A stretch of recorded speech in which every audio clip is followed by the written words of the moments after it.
Les funérailles de la reine Elisabeth II ont eu lieu et désormais le règne de Charles III démarre. Mais déjà, le nouveau monarque envisage des changements de taille.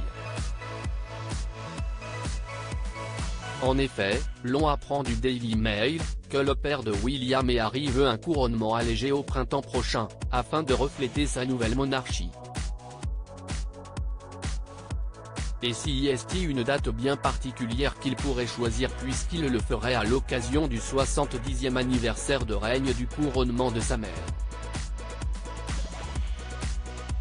Celui qui est sur le point de rentrer dans une période de deuil royal, penserait à organiser le service le 2 juin de l'année prochaine.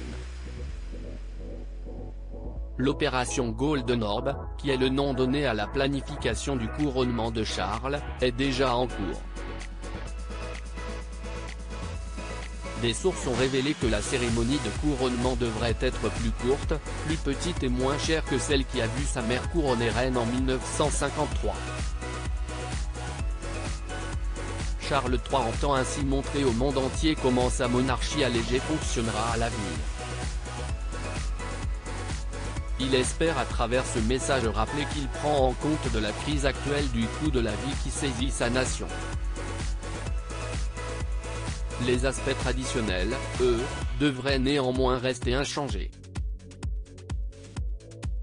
Et pour promouvoir la protection de la diversité au Royaume-Uni, l'époux de la reine consort Camilla pourrait bien inviter des membres de différentes confessions, y compris des chrétiens, des musulmans, des juifs, des hindous et des bouddhistes comme partie de la congrégation. Une cérémonie majestueuse et, très, coûteuse, mais ces informations ne devraient pas tout de suite être rendues publiques puisque la famille royale s'apprête à entrer dans une période de deuil royal.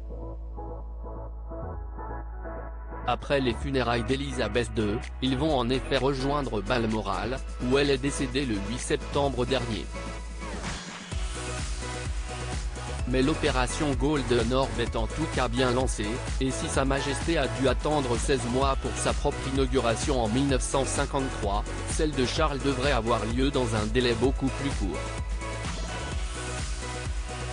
Lorsqu'il est évoqué que la cérémonie devrait être moins coûteuse, si est que celle de la reine Elisabeth II avait été majestueuse, on parle d'un coût des 1,57 million de livres sterling à l'époque, soit environ 45 millions de livres sterling aujourd'hui.